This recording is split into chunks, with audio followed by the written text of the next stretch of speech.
Oh, hi. I keep reading some of this stuff over and over again, and it's quite startling and amazing. Um, I've studied theology for many, many, many years, and this really caught my attention. I read his first book, The Wolf of Wall Street, and I read lately Catching the Wolf on Wall Street by Jordan Belfort.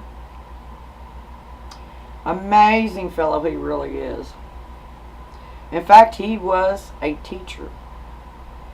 And like other religions, he was a master of it. And I'll read you a couple of things in here that caught my attention.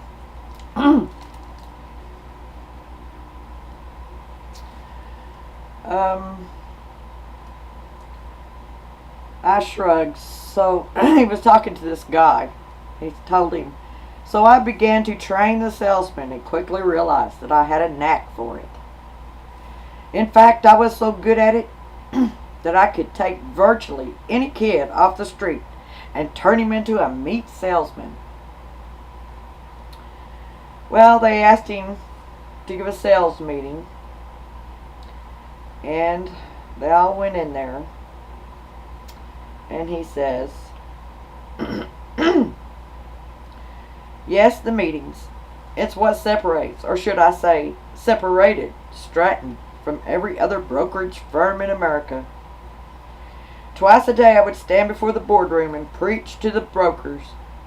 No one on Wall Street had done that before. Occasionally a brokerage firm would bring in a guest speaker, someone like Anthony Robbins type, but it was always a one-shot deal, not as a part of a program, which he made happen. If you want results, you do it every day. If you really want results, you have to do it twice a day, once in the morning and once in the afternoon. Then miracles can happen." Really? But of course I wasn't aware of that back in my great American days, although I will tell you that the first meeting I gave was a real eye-opener. It took place inside the warehouse in Forest Hills, Queens. There were 20 salesmen there, most of them in their early 30s. They were all dressed in jeans and sneakers, trying to look like truck drivers. They were gathered around in a circle, and I was standing in the center. I started speaking slowly, talking about the quality of the food, how amazing it was, how there was nothing else like it, and how lucky our customers were to have access to it. In hindsight, I was laying the foundation for a cult, although back then I was doing it without even knowing it. And the fact that OCD held up his hand. "What do you mean, laying the foundation for a cult?" I looked at OCD and said, "Let me put it this way. At the heart of any cult, whether it's Stratton Oakmont or Great American or those crazy Branch Davidians from Waco, Texas, is the fundamental belief that, in spite of what the rest of the world might be saying about them, everyone else is crazy and they're sane. And without exception, it always starts with a belief in the justness of their cause. With Muslim extremists, it's a warped interpretation of the Quran. With the Branch Davidians, it's a warped interpretation of the Bible. And at Stratton, it was the boardroom itself, the great equalizer in an otherwise unfair world. In other words, it didn't matter what family you were born into, or how limited your education was, or how low your IQ was. Once you stepped into the Stratton boardroom, all that was behind you. You became equalized. You could make as much money as the most powerful CEO in America. I shrugged my shoulders as if this were basic stuff. All cults draw their power by advancing a concept like that. that they have some sort of one-up on the world. With Great American, it was having food you couldn't get in the supermarket. And with Stratton, it was the promise of becoming rich, in spite of the fact that you were a high school dropout who deserved to be working the checkout line at 7-Eleven. I chuckled ironically. That's why I said before, give them to me, young and stupid, young and naive, because they make much better cult members.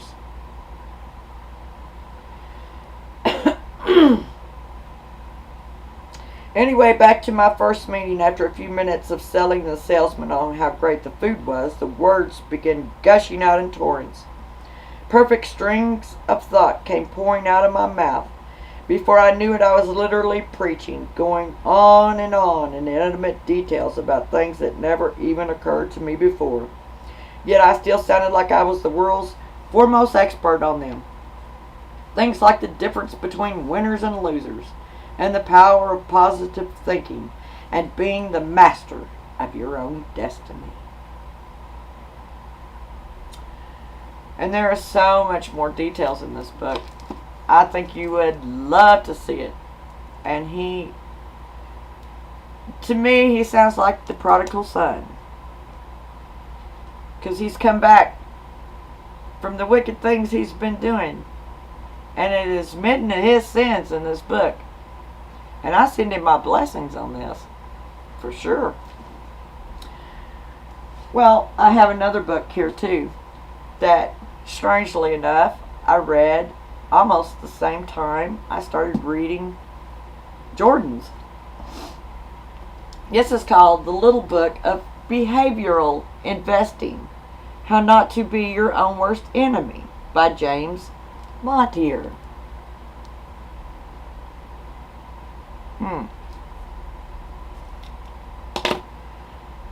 Well, he tells what's going on in the stock market, or more basically what's going on in their heads. He is sort of a master teaching people what has been studied about it, how to think,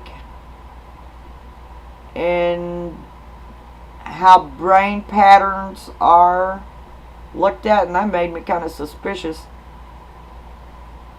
But the mental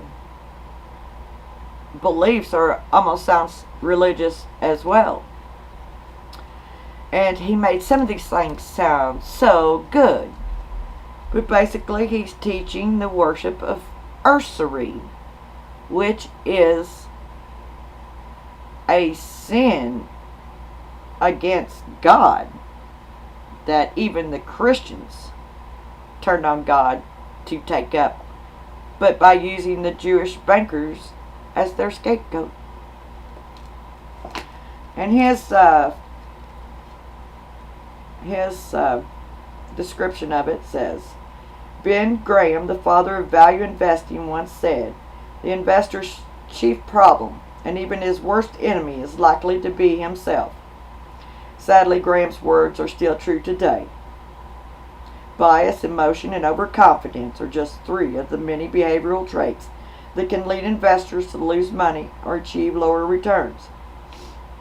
Fortunately, behavior finance, which recognizes that there is a psychological element to all investor decision making, is now firmly embedded in the mainstream of finance. Applying behavioral principles to an investment portfolio can help investors avoid some of the mental pitfalls that so often cost them and financial institutions billions. And you might want to read it to see what he says about it, but like I said, he sounds like the master, and morals is just a small thing that gets flicked away in this book, as it's your mental thing that he is most concerned with. And of course, to masters of religion, that is his priority, to convert you to his beliefs too. So I suggest you read this book too. if you want to see the truth where it is. And y'all have a great night. And God bless all you people who love God. Night.